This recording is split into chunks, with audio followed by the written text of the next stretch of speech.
Everybody, it's Peter the Potter in Maggie Valley, North Carolina, and we're going to continue today with our turning series. And today we're making sort of a large beer tankard, or a beer mug as the case may be. It's been we make these out of 2 pounds of clay.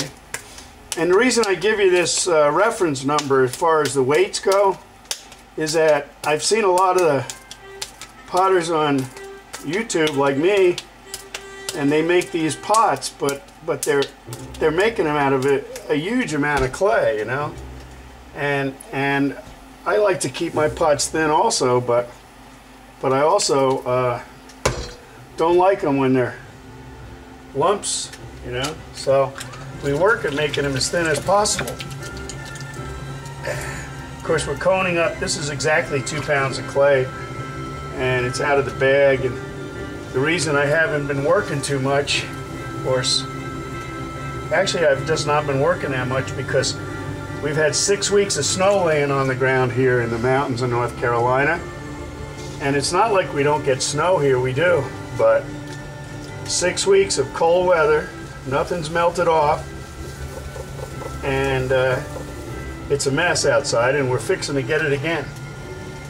So we're centering this 2 pounds of clay here, and we're going to make a tankard out of 2 pounds of clay. So we're dropping a hole here,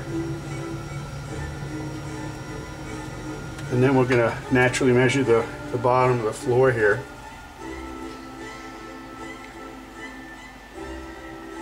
That's 1/4 of an inch. That's exactly what we want in the bottom.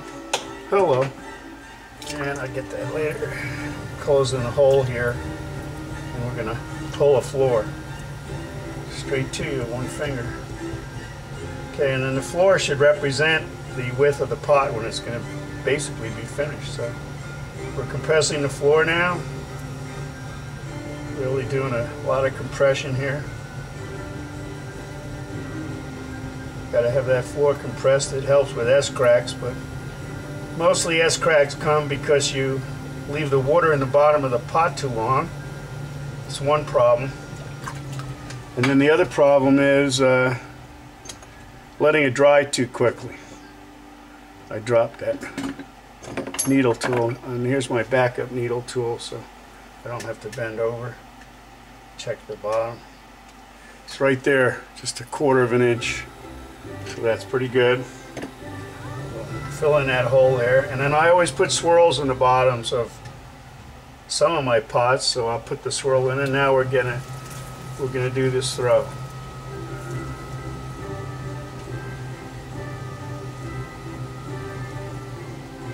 We're gonna go inward. Here we go again, second pull. A lot of the weight coming up in the top. I'll tell you, we almost get a finished weight here at the very top pretty quick by around the second pull. And the reason is because the weight in the bottom's got to still come up out of the piece. So I'm pushing in a spot for my knuckle right here. And what we'll do is we're going to come up with the balance of this clay here, bringing it up into the piece. Now I'm easing up so I don't have to, let's see, am I shooting this at a good enough angle, I guess. Let's see, is this thing here?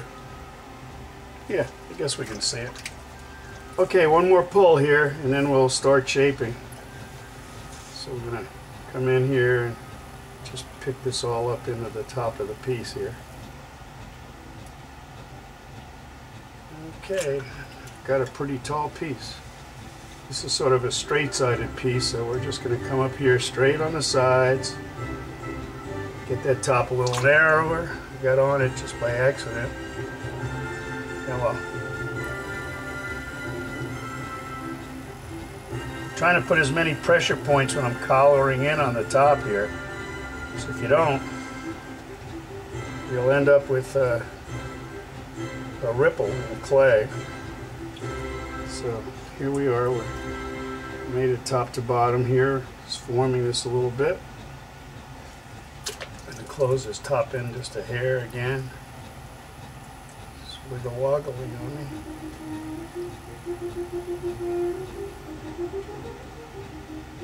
Just a little bit of patience here. Okay, now I've got that squared away. Alrighty, now I'm going to get the water out of the inside of this piece.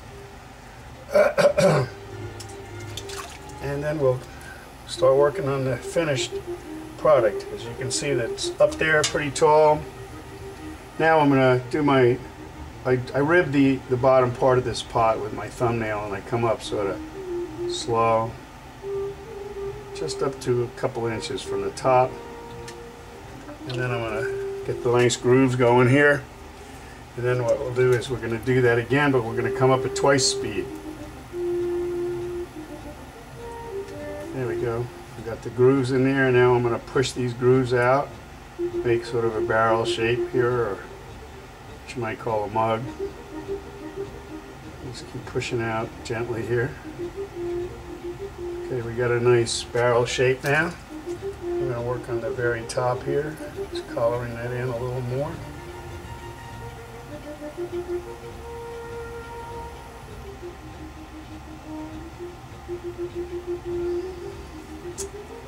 Okay, so we've got this top. Now I want to put a couple of gesture lines here, one here and one there.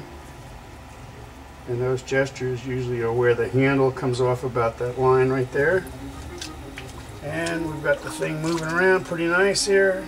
Clean out the water again. We're going to take our leather again and strop the top so we have a nice drinking surface. Okay. Okay, we've got the basic vessel made now, and now what we have to do is trim it. Trim the bottom. A lot of this stuff is one time off the wheel head. I've discouraged most of my students to turn them over and trim them again, since this is a quick header item basically. So we're going to come in with our trimming knife here. It's a kitchen knife with a flattened end. Our second knife. It took us 20 years to wear out the first one, so I'm going to just trim up the bottom to get it sort of going straight at the very bottom here. Put our extra clay here. Now we're going to do an undercut. It's a cut underneath the clay to the wheel head, and what that does is it gives the pot some lift. And a lot of potters still are not necessarily getting up underneath there and giving that shadow lift so it doesn't look like it's growing up out of the shell. And then what we're going to do on here is we're going to add a gesture, clean up this outside edge here, and I'm going to just strap the bottom with my thumbnail to make a little indentation there. And then I'm going to come with two gesture lines, like right these two lines here, but down here, one there and one there. And we're going to clean that up right there.